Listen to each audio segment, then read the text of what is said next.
Egg IRL is a trans subreddit centered around the concept of egg cracking. If you don't know what that means, allow Reddit Lies to explain it to you. For the uninitiated, egg cracking is effectively grooming, planting a seed of doubt in a curious person's mind that they might be the wrong gender.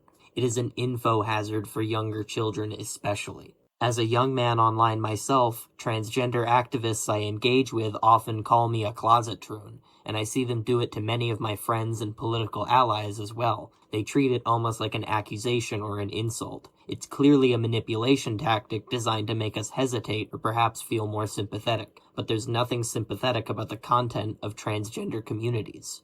Many of these communities are completely overrun with porn, disgusting fantasies, and advocation of pedophilia and grooming. That is not an exaggeration. These people sit around on forums all day posting about how it should be legal for them to touch kids. I think the Republicans were right. Fucking ACAB, neo-socialist, fucking trans, degenerate child groomers. This is what we're looking at. I don't know how to make it not what it is. I don't know how to make it not what it is. Deadwing Dork is a centrist. He's balanced and reasonable, but that can give you a false sense of equilibrium. While you stay still, both sides move further in their own directions as their ideals develop and change. The boomers were wrong. There is no point where ideologies just stop developing. There is no end point in history. Things continue and keep changing. While the 90s Democrats grow up and develop into yesterday's social justice warriors, the centrist stagnates. He doesn't change at all because he doesn't feel a need to, until you make it to today, where his middle ground has suddenly found itself firmly in the roots of a massive ideological weed. And that weed doesn't necessarily respect the middle ground. The left absolutely hates centrists almost as much as they hate someone like Elon Musk. In my humble opinion, as a young man new to politics, the best way to understand a new situation is to have balance. Drawing information from only one source will make your argument rigid and fragile. Bring that into an actual debate and they'll just fry you. No, the best way to gather your information is to gather it from everywhere. And fortunately for us, the left is incredibly honest about their activity, shamelessly parading their awful acts around the internet. Your bigot group chat got leaked, and yours is public.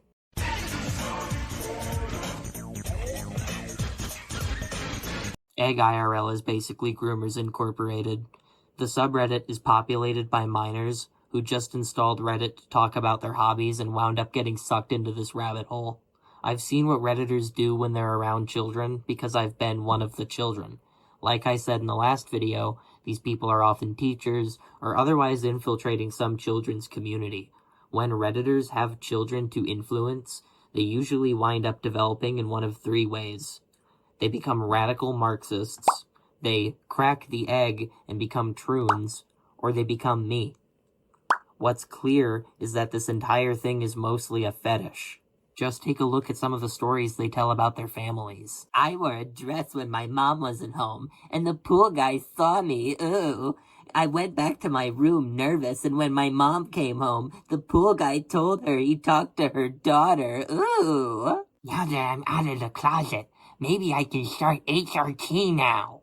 We put a roof over your head and pay for all your food. Maybe you shouldn't mutilate yourself, huh? How about that? Now, it was pretty clear by this point that most of this board was either teenagers or people LARPing as teenagers. I need some GGD, please. Yesterday, I told most of my close family that I'm figuring myself out. Today will be my first time seeing them while dressing more femme.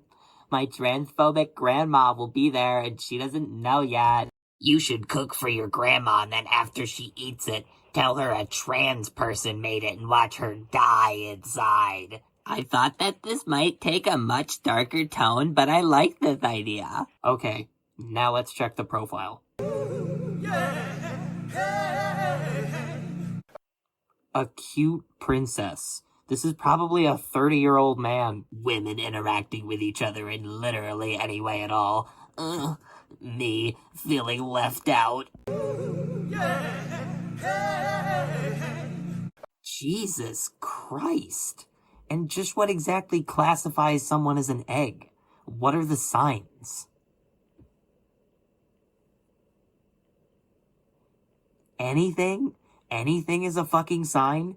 Okay, alright then, whatever. I found an egg. Remember what egg means to these people. They love doing that. They love using infinity slang and acronyms to get around saying the chilling shit they want to say.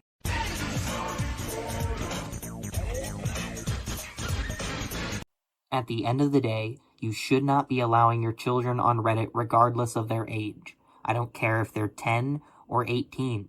The left will prey upon anyone ignorant to these topics, which I have scarcely scratched the surface of in this video. Do not allow your children into multiplayer games without first checking out the community yourself. I was mostly kidding before, but you can really find these troons absolutely everywhere in some children's communities, such as Pokemon, Roblox, Minecraft, Team Fortress 2. Games that are populated by children seem to be completely overrun with transgender activists. TF2 wasn't made for children, no, but it sure does attract them. I played TF2 when I was 7. Games that have high populations of children are going to also have high populations of troons. You can fact check this. It's very, very weird. If I wasn't a nerdy chud, I probably would have gotten groomed by these people at some point considering the topics that I like. I want you to bear that in mind when you talk to people my age. The reason everyone who's a Zoomer seems to act so strangely is a combination of things mostly caused by the left. I'm only asking you to keep your eyes open for shit like this. If your kid comes home talking about pride, maybe look into who his teacher is. If he has Reddit on his phone, uninstall that shit. There is just a frankly unavoidable political reality, if you want to call it that. If you want to make it politics, there is an unavoidable political reality that, yeah, there appear to be some small minority of trans people that are grooming kids and want to normalize and destigmatize pedophilia and make it, in the words of one person, slimy and uncomfortable for people to disagree with that.